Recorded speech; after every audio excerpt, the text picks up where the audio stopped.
प्यारे बच्चों नमस्कार, मैं हूं देव और आप देख रहे हैं हमारे चैनल द नॉलेज एंड। और आज हम लोग बच्चों ग्रेविटेशन चैप्टर पढ़ने वाले हैं। तो ग्रेविटेशन चैप्टर शुरू करने से पहले मैं आपको कुछ न्यूटन लॉज के बारे में थोड़ा बात करते हैं बच्चों। जो न्यूटन लॉज जो हमने पढ़ा था, Newton first law of motion. First law of motion में क्या बात किए थे बच्चों? फर्स्ट लॉ ऑफ मोशन में ये समझा था हमने कि कोई भी ऑब्जेक्ट जब कोई स्ट्रेट लाइन में चल रहा है एक यूनिफॉर्म वेलोसिटी से, तो उसकी वेलोसिटी नहीं बदलती है जब तक कि उस पर कोई फोर्स ना लगे। यानी तो कोई ऑब्जेक्ट यदि रेस्ट पर है तो ऑब्जेक्ट हमेशा रेस्ट पर ही रहता है जब तक उस पर कोई एक्सटर्नल अनबैलेंस फोर्स नहीं लगता है। तो ये बात हम लोग सीखे थे बच्चों। तो इसका मतलब कि यदि कुछ ऑब्जेक्ट सीधे जा रहा है तो ये सीधा ही चलता जाएगा बच्चों जब तक इस पर फोर्स ना लगे, तो ये कांस्टेंट वेलोसिटी चलता जाएगा। लेकिन मैं इसको यदि बदलना चाहता हूँ, मान लो कोई ऑब्जेक्ट ऐसे चल रहा है, एक स्क्वायर में चल रहा है, तो स्क्वायर में चलेगा तो क्या होगा बच्चों कि ऑब्जेक्ट यहाँ से है, मान लो ये ए है, ये बी, ये सी और ये डी है।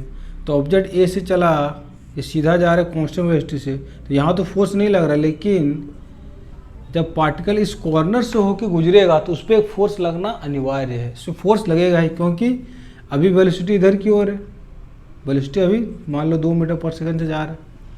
तो बाद में जब ये घूमेगा, ये तो क्या हो रहा है, पॉइंट बी पे कॉर्नर है, तो यहाँ पे इसको अपने डायरेक्शन चेंज करने पड़ रही है, इधर से इधर की ओर आना पड़ रहा है। तो इसका डायरेक्शन चेंज हो रहा है। वेलोसिटी 2 मीटर पर सेकंड ही है पर डायरेक्शन चेंज हो रहा है। इसका मतलब यहाँ पे एक फोर्स लग रहा है। फोर्स लग रहा मतलब यहाँ पे कुछ एक्सेलरेशन होगा। ये मैंने बताया बच्चों कि यहाँ पे एक एक्सेलरेशन होगा। जब वेलोसिटी चेंज होती है तो वहाँ पे एक एक्सेलरेशन आता है। वेलोसिटी चेंज होना मतलब या तो स्पीड का मैग्नीट्यूड चेंज होना, या तो स्पीड चेंज होना, या नहीं तो डायरेक्शन चेंज होना। तो यहाँ पे डायरेक्शन चेंज हो रहा है, तो उसके कारण यहाँ पे एक एक्सेलरेशन चेंज हो रहा है बच्चों। यहाँ पे एक फोर्स लगाना पड़ेगा। वैसे जब ऑब्जेक्ट यहाँ पर आएगा बच्चों, सी पॉइंट पर भी यहाँ पे एक्सेलरेशन होगा, क्योंकि ऑब्जेक्ट यहाँ पे डायरेक्शन चेंज कर रहा है। और डी पे भी वैसे ही चेंज होगा बच्चों। ये तो हो गया स्क्वायर पर। लेकिन अगर यदि एक ऑब्जेक्ट अगर यदि किस पे घूम रहा है, यदि ऑब्जेक्ट मान लो हेक्सागोन में घूम रहा है, तो जितने कॉर्नर है हर जगह क्या होगा, हर जगह उसकी वेलोसिटी चेंज हो रही है। तो वहाँ पे एक्सेलरेशन बच्चा इन्वॉल्व है। तो यहाँ पे एक्सेलरेशन इन्वॉल्व मतलब हर एक कॉर्नर पे उसको वेलोसिटी चेंज करने के लिए वहाँ पे एक फोर्स लगाना पड़ेगा। ये बात आपको समझ में आ रहा होगा कि जितने कॉर्नर्स वहाँ पे फोर्स लग रहा है। तो उसी तरह से जो सर्कल होता है, तो सर्कल क्या होता है, सर्कल क्या है, सर्कल एक पॉलीगॉन है। अब कितने साइड्स है, इन्फिनाइट। मतलब हर पॉइंट पे, मतलब हर पॉइंट को हम कॉर्नर मान सकते हैं। जैसे यहाँ पे कॉर्नर, उसी तरह हर पॉइंट को एक कॉर्नर मान सकते हैं बच्चों। हर पॉइंट एक कॉर्नर के तरह बिहेव करता है, मतलब हर जगह इसकी वेलोसिटी चेंज हो रही है। मतलब हर पॉइंट पे एक फोर्स लग रहा है। इसका मतलब जब भी कोई पार्टिकल या ऑब्जेक्ट एक सर्कल पे घूम रहा है तो उस पर एक फोर्स लग रहा होगा जो उसकी वेलोसिटी का डायरेक्शन को चेंज करेगा। तो यहाँ पे क्या है कि एक्सेलरेशन इन्वॉल्व होता है बच्चों। इसका मतलब मैं ये कहना चाह रहा हूँ, ये सब जितना यहाँ पे तामझाम जो किया गया है, सारा कहने का एक बात क्या बच्चों कि जब कोई ऑब्जेक्ट एक सर्कल में घूम रहा है तो उस पर क्या लग रहा है, एक फोर्स लगना अनिवार्य है, क्योंकि उसकी वेलोसिटी हमेशा चेंज हो रही है। मतलब उसका जो स्पीड का डायरेक्शन है बच्चों वो चेंज हो रहा है, हमेशा उसकी वेलोसिटी चेंज हो रही है, मतलब एक फोर्स वहाँ पे लगेगा। तो इसका मतलब जब कोई पार्टिकल सर्कल पे घूम रहा है तो उस पर एक फोर्स लगना अनिवार्य है, उस पर एक फोर्स तो लगेगा ही लगेगा। तो ये बात हमको याद रखना है, ये बात याद रखना बच्चों। तो यहाँ पे अब हम ग्रेविटेशन पे बात करते हैं। ग्रेविटेशन पढ़ने में इसका ज़रूरत क्या है तो अभी आपको समझ में आएगा। जैसे कि जब मतलब न्यूटन जब हुआ करते थे उस टाइम क्या था बच्चों, उस टाइम लोगों को ज़्यादा मालूम नहीं था फिजिक्स के बारे में, ज़्यादा उनको जानकारी नहीं थी। तो उस टाइम ये बात जरूर पता थी कि मून जो होता है, मून क्या है, जैसे ये अर्थ है, इसको मैं अर्थ मान लेता हूँ बच्चों, ये अर्थ, और मून छोटा सा है और इसके चारों ओर घूम रहा है। तो ये बात पता था कि मून अर्थ के चारों ओर घूम रहा है। अब यहाँ पे जो मून है, मून क्या कर रहा है, मून एक सर्कल में घूम रहा है। जब मून सर्कल में घूम रहा है तो उस पर क्या लगेगा, एक्सेलरेशन। अगर यदि कोई भी चीज़ सर्कल में घूमता है तो उसमें एक्सेलरेशन इन्वॉल्व होता है बच्चों। इसका मतलब मून जब सर्कल में घूम रहा है, मून अर्थ के अराउंड घूमता है चारों ओर, तो मून में कोई एक्सेलरेशन इन्वॉल्व है। और एक्सीलरेशन इन्वॉल्व, इसका मतलब वहाँ पे फोर्स लग रहा होगा। तो उस समय लोगों को कुछ पता नहीं था कि उस पर आखिर फोर्स कौन लगा रहा है। तो न्यूटन इन बातों पे, मतलब इन बातों को सोचे कि आखिर सर्कल में घूम रहा है तो उस पर फोर्स लग रहा होगा। अब फोर्स कौन लगा रहा है तो ये उस समय किसी को मालूम नहीं था। तो न्यूटन ने ये उन्होंने ऐसा गेस किया, उन्होंने ऐसा माना कि अर्थ फोर्स लगा रहा है। मून पे कौन फोर्स लगा रहा है? अर्थ फोर्स लगा रहा है, जिससे उस पर एक्सीलरेशन आ रहा है। एक्सीलरेशन आ रहा है इसका मतलब कोई तो फोर्स लगा रहा होगा। अब फोर्स मून पे कौन लगा रहा है? उन्होंने बोला कि अर्थ लगा रहा है बच्चों। और उस समय ये बात बोलना इतनी आसान बात नहीं थी, लेकिन उन्होंने बोला, लेकिन उन्होंने ये बात बोली। लेकिन ये बात उस समय बोलना इतनी आसान नहीं था, क्योंकि लोग नहीं मान सकते थे, क्योंकि अर्थ फोर्स लगा रहा है मून पे। मून उतना दूर है। अब मून उसमें क्या है? मून तो हम लोग हेवनली बॉडीज मानते हैं। उस समय लोगों का अलग धार्मिक कथाएं थी कि जो स्पेस में बड़ा जो स्टार है उसका अलग नियम है, और जो अर्थ में चल रहा है वो अलग नियम है। लेकिन न्यूटन ने ये बात बोली। और क्या न्यूटन ने बात बोली बच्चों? कि जब कोई ऑब्जेक्ट अर्थ के सरफेस से हम लोग नियर जो रहते हैं, और यहाँ पे कुछ हमने फेंका, कोई ऑब्जेक्ट जब फेंका तो वो फिर नीचे आता है। अर्थ के सरफेस पे कोई चीज़ छोड़ने से क्या होता है? वो नीचे आता है। उसकी क्या एक्सीलरेशन होती है? एक्सीलरेशन जी होता है 9.8। ये हमने पढ़ा बच्चों कि 9.8 मीटर पर सेकंड से कोई चीज़ नीचे आता है, तो इस पर भी एक फोर्स लगता है। तो न्यूटन ने ये बात बोली कि यहाँ पे जो फोर्स इन्वॉल्व है बच्चों, इस पे जो ग्रेविटेशन फोर्स, इस पे जो फोर्स लग रहा है, जिसका नाम हम क्या दे रहे हैं? Gravitation force. जो यहाँ पे जो फोर्स जो किसी ऑब्जेक्ट जो अर्थ के नियर है जो उस पर लगा रहा है, और जो फोर्स मून पे लग रहा है, वो दोनों एक ही नेचर का है। वो दोनों एक ही कैटेगरी के फोर्स है। दोनों क्या है? दोनों ही ग्रेविटेशन फोर्स है, और दोनों एक ही लॉ से गवर्न होते। ये इतनी बड़ी बात उन्होंने कर दी बच्चों। न्यूटन ने उस टाइम बात करी जब लोगों को ज़्यादा जानकारी नहीं थी। तो वहीं से ग्रेविटेशन का बड़ा फंडा आया। और उसके बाद उन्होंने क्या किया बच्चों, थोड़ा मैं मिटाता हूँ यहाँ पे। फिर बच्चों न्यूटन ने क्या किया? न्यूटन ने मून का एक्सीलरेशन निकाला। आखिर जो एक्सीलरेशन कितना, सर्कल में घूम रहा है तो कुछ एक्सीलरेशन होगा, तो मून का उन्होंने एक्सीलरेशन निकाला। तो मून का एक्सीलरेशन में लिख लेता हूँ ए मून। मून का एक्सीलरेशन ऐसा होता कुछ है, मून का एक्सीलरेशन लगभग 0.0027 मीटर पर सेकंड स्क्वायर, ऐसा कुछ होता है, ठीक। लेकिन मान लो भी मून का कुछ एक्सीलरेशन होता है, ए एक्सीलरेशन। सर्कल में घूम रहा है तो उसकी कुछ एक्सीलरेशन है, प्लस जो ऑब्जेक्ट अर्थ के नियर है, मान लो ये अर्थ है और अर्थ के नियर में एक ऑब्जेक्ट है, जो हम लोग अर्थ के सरफेस पे वो चीज़ छोड़ते हैं तो वो गिरता है, उसकी एक्सीलरेशन कुछ है। तो मैं नाम देता हूँ ए ऑब्जेक्ट, लिख देता हूँ। कोई भी ऑब्जेक्ट है जो गिरा गया, तो ये दोनों को उन्होंने रेशियो निकाला, ए ऑब्जेक्ट। और उन्होंने क्या पाया बच्चों? एक्सीलरेशन का रेशियो लिया। और उन्होंने किसका रेशियो लिया? उन्होंने रेशियो डिस्टेंस का लिया। आखिर डिस्टेंस कितना है? तो उन्होंने देखा कि मून से अर्थ का डिस्टेंस कितना है। मून से अर्थ का डिस्टेंस मतलब अर्थ के सेंटर से मून का कितना दूरी, तो उसको मैं लिख देता हूँ डी मून, और मैं लिख देता हूँ डी ऑब्जेक्ट। और डी ऑब्जेक्ट क्या होगा बच्चों? डी ऑब्जेक्ट होगा कि अर्थ के सेंटर से कितने दूरी पर है, और ये ऑलमोस्ट जो अर्थ का रेडियस है वही होगा। तो यहाँ पे, और ये इसके स्क्वायर के बराबर आया बच्चों। एक्सीलरेशन मून तो ये आता है बच्चों, और एक्सीलरेशन ऑब्जेक्ट कितना आएगा? एक्सीलरेशन ऑब्जेक्ट हमको पता है कितना, 9.8 मीटर पर सेकंड स्क्वायर, ये तो आता है। ये हमने बेटा देखा है कि 9.8 मीटर पर सेकंड स्क्वायर आता है। तो ये दोनों का जो रेशियो है, ये डिस्टेंस के क्या है? स्क्वायर के प्रोपोर्शनल है। ये उन्होंने देखा बच्चों पहली बार कि आखिर ये इसके रेशियो के बराबर आ रहा है। इसका मतलब कि जो एक्सीलरेशन ऑफ मून है वो क्या है बच्चों? वो directly proportional to 1/d of moon square, ऐसा कुछ उन्होंने अनुमान लगाया कि इस तरह का कुछ इन्वॉल्व हो रहा है बच्चों, कि एक्सीलरेशन इन्वर्सली प्रोपोर्शनल है, कि डिस्टेंस कितना दूरी उसका इन्वर्सली प्रोपोर्शनल है। ये पहली बार उन्होंने ऑब्जर्व किया कि यहाँ पे है। और फिर उन्होंने क्या ऑब्जर्व किया बच्चों? फोर्स क्या होता है? फोर्स हम क्या पढ़े हैं? Force equal to mass times acceleration होता है। तो उन्होंने ऐसा एज्यूम किया फोर्स जो लगेगा, जो फोर्स लग रहा है वो कितना होगा? फोर्स जो डायरेक्टली प्रोपोर्शनल टू मास होता है, मास टाइम्स एक्सीलरेशन। तो एक्सीलरेशन इसके प्रोपोर्शनल। तो फोर्स यहाँ पर M of moon by D moon का स्क्वायर, ऐसा उन्होंने ऐसा कुछ बच्चों आएगा। फिर न्यूटन्स थर्ड लॉ से हमको ये भी पता है, न्यूटन थर्ड लॉ से क्या पता है बच्चों कि एक ऑब्जेक्ट दूसरे ऑब्जेक्ट पे जितना फोर्स लगाता है उतना ही दूसरा ऑब्जेक्ट पहले ऑब्जेक्ट पे फोर्स लगाता है। इसका मतलब क्या बच्चों कि सिर्फ ये मास ऑफ मून पे डिपेंड नहीं कर रहा होगा, मतलब कि अर्थ तो मून पे फोर्स लगा रहा है जो प्रोपोर्शनल इसके है, जो ग्रेविटेशन फोर्स लग रहा है, लेकिन मून भी अर्थ पे फोर्स लगा रहा होगा, क्योंकि न्यूटन थर्ड लॉ से हमको ये बात मालूम बच्चों कि every action equal and opposite reaction. तो फोर्स जो आ रहा है बच्चों, फोर्स क्या होगा फिर, तो फिर उन्होंने ऐसा गेस किया बच्चों, फोर्स जो डायरेक्टली प्रोपोर्शनल टू है वो एम अर्थ भी है और एम मून भी है, और अपॉन डी स्क्वायर जो डिस्टेंस इन्वॉल्व है। तो उन्होंने ऐसा कुछ बच्चों एक रिलेशन निकाला और उनके कैलकुलेशन से थोड़ा मैच हुआ। तो यहाँ से बच्चों कुछ ये बैकग्राउंड है कि न्यूटन आखिर इस लॉ पे कैसे पहुँचा कि इन्वर्सली स्क्वायर के प्रोपोर्शनल है। तो उन्होंने बच्चा कुछ ये जो हेवनली बॉडीज है उस पर बहुत सारे उसमें स्टडी चल रही थी कि मून कैसे घूम रहा है, उसका एक्सीलरेशन कितना है और डिस्टेंस कितना है। तो इन सब चीज़ों को इन्वॉल्व करके न्यूटन फाइनली ग्रेविटेशन लॉ पे पहुँचे, जो कि जिसका नाम क्या बच्चों, यूनिवर्सल ग्रेविटेशनल लॉ।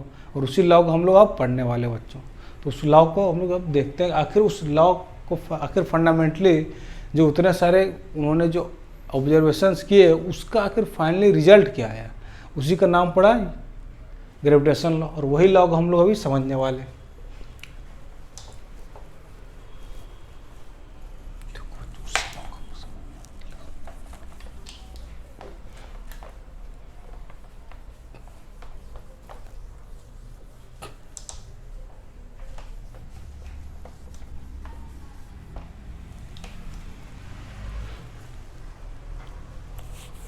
तो बच्चों अभी तक जो हमने बात की वो क्या थी, वो बस बैकग्राउंड, वो बस मैंने क्या दिया बैकग्राउंड कि अगर न्यूटन ग्रेविटेशन लॉ तक पहुँचे कैसे, उसका बैकग्राउंड। अब हम लोग उसके असली लॉ को समझेंगे जो उन्होंने दिया। उस लॉ का क्या है बच्चों, देखिए मैं जो बात लिख रहा हूँ उसको ध्यान से सुनिए कि मैं मानता हूँ एक पार्टिकल यहाँ पे बच्चों इसका मास m1 है और एक पार्टिकल यहाँ पे बच्चों जिसका मास m2 है। और जब मैं किसी मास को पार्टिकल बोलता हूँ इसका मतलब क्या बच्चों कि ये दोनों मास की जो दूरी है वो बहुत ज़्यादा है इस मास के साइज के कंपैरिजन में। इस मास का जो साइज होगा वो बहुत कम होगा बच्चों, जो इसकी दूरी बहुत ज़्यादा है दोनों के बीच में, तो इसलिए इसको पार्टिकल बोल रहा हूँ। और दोनों के बीच डिस्टेंस कितना है, ये r है। ये दोनों के बीच में क्या है बच्चों, डिस्टेंस r है। तो न्यूटन ने क्या बोला बच्चों कि ये दोनों ऑब्जेक्ट क्या करेंगे, एक दूसरे पे फोर्स लगाएंगे। कैसा फोर्स, अट्रैक्टिव इन नेचर। ये एक दूसरे को अट्रैक्ट करेंगे, क्या करेंगे, अट्रैक्ट, ये आपस बुलाएंगे। और फोर्स का क्या है बच्चों, मैग्नीट्यूड क्या होता है, उस फोर्स का मैग्नीट्यूड में लिख रहा हूँ। फोर्स वेक्टर है, वेक्टर का मैं मैग्नीट्यूड लिख रहा हूँ। तो मैग्नीट्यूड क्या बच्चों, जी m1 m2 bye r square, ये होता है बच्चों कि जी m1 m2 bye r square, ये इसका मैग्नीट्यूड है बच्चों। और ये फोर्स कैसा होता है, अट्रैक्टिव इन नेचर, मतलब कि ये m1 पार्टिकल इस पर फोर्स ऐसे लगाएगा तो लिखेंगे फोर्स ऑन 2 ड्यू टू 1। और ये m2 भैया m1 पे फोर्स लगाएंगे, किधर की ओर, अपने ओर, ये लगाएंगे F force on 1 due to 2। और ये क्या बेटा m1 को ये इधर खींच रहा है, m2 क्या कर रहा है, m1 को इधर बुला रहा है, पास बुला रहा है। और यहाँ पर m1 m2 को पास बुला रहा है, अपने पास बुला रहा है। और क्या फोर्स लग रहा है, ये, और दोनों का मैग्नीट्यूड यही है F12 का मोड। लेकिन ये दोनों क्या है, इक्वल एंड अपोजिट, और ये एक्शन रिएक्शन पेयर है बच्चों, मतलब ये इधर की ओर लग रहा है और इस पर इधर की ओर लग रहा है। और दोनों का लाइन ऑफ एक्शन बच्चों क्या है, लाइन ऑफ एक्शन माने क्या सर, लाइन ऑफ एक्शन मतलब बच्चों ये जिस लाइन लग रहा है, फोर्स एक लाइन के अलॉन्ग लग रहा है, जैसे पेन है इसको पुश कर रहा हूँ मैं तो इस लाइन के अलॉन्ग पुश कर रहा हूँ, तो वैसे यहाँ पे फोर्स लग रहा है पार्टिकल पे इस लाइन के अलॉन्ग लग रहा है, तो ये दोनों एक ही लाइन पे होंगे बच्चों। ये दोनों लाइन को ज्वाइन कर रहा है, उसी लाइन के अलॉन्ग फोर्स लग रहा है, तो फोर्स लग रहा है बच्चों। फोर्स की मैग्नीट्यूड क्या है ये, तो फोर्स किस पे डिपेंड कर रहा है बच्चों, इसको क्या बोलते हैं, ग्रेविटेशन फोर्स। यही है जो हम लोग इसका फॉर्मूला जो लिखे होते, ये है मेरा ग्रेविटेशनल फोर्स, ठीक। इसका मैग्नीट्यूड है। अब इसमें ध्यान देने वाली बात क्या बच्चों कि आखिर जो यहाँ पे फोर्स लिखा है मैंने, ये डिपेंड किस पे कर रहा है? तो ग्रेविटेशनल फोर्स डिपेंड कर रहा है किस पे? एक तो मास पे, और भी मास किस पे? एक का मास नहीं, दोनों का मास का प्रोडक्ट, दोनों का मास का प्रोडक्ट लिखा हुआ है। तो इस मास जो दो ऑब्जेक्ट है, उस दोनों के कारण जो फोर्स लग रहा है, तो उस दोनों के प्रोडक्ट पे डिपेंड करता है, प्लस जो दोनों के बीच डिस्टेंस है बच्चों, तो डिस्टेंस के इन्वर्सनली प्रोपोर्शनल है, और उसका स्क्वायर भी है। मतलब कि जब दूरी बहुत ज़्यादा होगा और उसका स्क्वायर भी करेंगे तो फोर्स बहुत कम होगा बच्चों। इसका मतलब फोर्स बहुत कम होगा। और ग्रेविटेशन कैसा फोर्स है? बहुत ही वीक नेचर का फोर्स है बच्चों। तो जैसे जैसे डिस्टेंस बढ़ेगा बच्चों तो आर बढ़ेगा, और आर का स्क्वायर भी बढ़ेगा, और वो डिवीजन में है तो ये फोर्स कम होगा। ठीक, तो फोर्स क्या है? Force directly proportional to m1 m2 and force is inversely proportional to 1/r² बच्चों। ये बात याद रखना है। जैसे जैसे डिस्टेंस बढ़ेगा तो ये बढ़ेगा। और यहाँ पे g क्या है बच्चों? ये g छोटा वाला g नहीं है 9.8, ये g अलग है बच्चों। ये क्या है? यूनिवर्सल, इसका एक स्पेशल नाम है, यूनिवर्सल ग्रेविटेशनल, इसका नाम बच्चों यूनिवर्सल ग्रेविटेशनल कांस्टेंट बोलते हैं। और इसकी वैल्यू कितनी होती है ये भी आपको याद होना चाहिए, 6.67 10⁻11 न्यूटन मीटर स्क्वायर केजी, ऐसा कुछ आएगा बच्चों। तो ये आपको याद रखना है कि जी क्या है? यूनिवर्सल ग्रेविटेशनल कांस्टेंट, उसकी वैल्यू क्या है? 6.67 10⁻11 न्यूटन मीटर स्क्वायर पर केजी स्क्वायर बच्चों। तो ये आपको याद होना चाहिए, ये वैल्यू भी याद होना चाहिए बच्चों। यहाँ पे जी क्या है? Universal gravitation. ये स्मॉल जी नहीं बच्चों, बता रहा हूँ, ये जी अलग है। ये स्मॉल जी क्या होता है? एक्सीलरेशन ड्यू टू ग्रेविटी, वो बाद में पढ़ेंगे हम लोग, वो इसी चैप्टर में मैं बताऊंगा बच्चों। आखिर ये जी क्या होता है?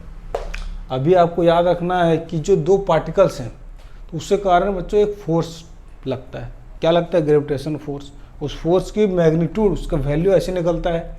वो जी यहाँ पे आपको यूनिवर्सल ग्रेविटेशन कांस्टेंट है, कांस्टेंट, उसकी वैल्यू फिक्स है।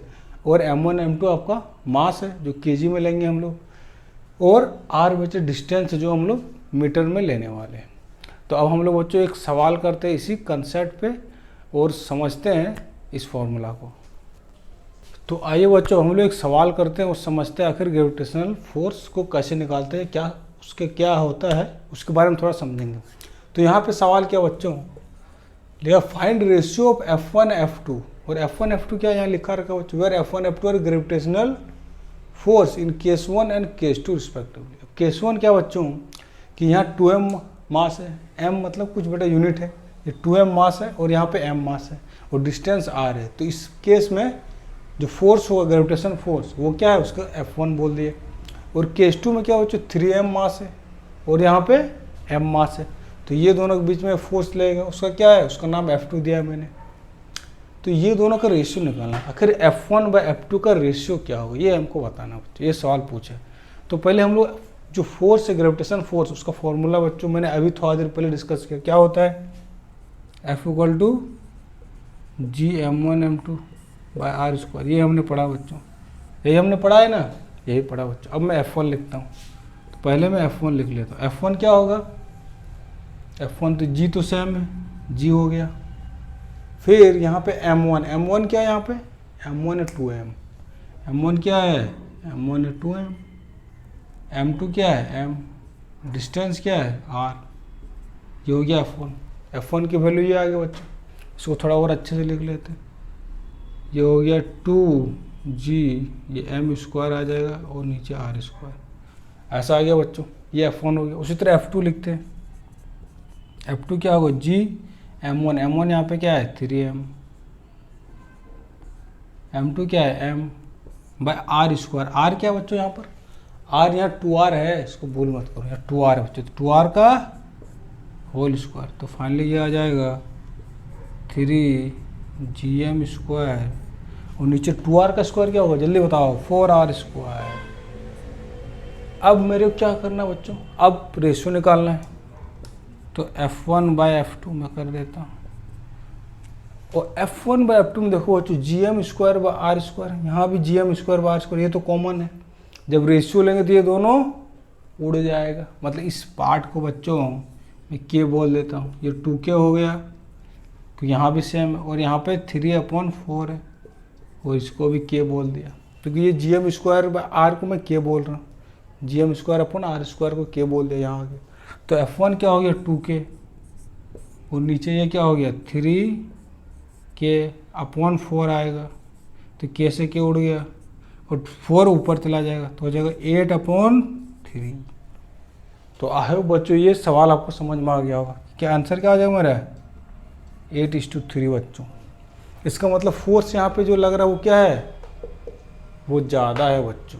कितना टाइम्स, यहाँ यदि 8 उसको बोल दे 8 न्यूटन, तो यहाँ 3 न्यूटन होगा। मतलब रेशियो बच्चों F1/F2 8:3 आ रहा है। तो आई होप आपको ये सवाल समझ में आएगा बच्चों। अब हम लोग थोड़ा आगे बढ़ते हैं। तो बच्चों अब मैं एक बड़ी इंपॉर्टेंट बात बता रहा हूँ, इसको बड़े ध्यान से सुनिए कि आखिर मैंने अभी क्या बताया। मैंने 2 पार्टिकल्स बताया था कि 2 पार्टिकल्स के बीच r डिस्टेंस है तो ग्रेविटेशन फोर्स हम निकाल सकते हैं, और उसकी फॉर्मूला हमने क्या बताया कि Gm1m2/r² बच्चों, ये हमने डिस्कस किया। लेकिन अब मैं बात कर रहा हूँ बच्चों एक बॉडी की, ठीक है, जैसे अर्थ की बात कर रहा हूँ। अर्थ के पास समझो, तो यहाँ पे समझो मेरा अर्थ है, ठीक, ये हो गया अर्थ, ये हो गया अर्थ, ठीक।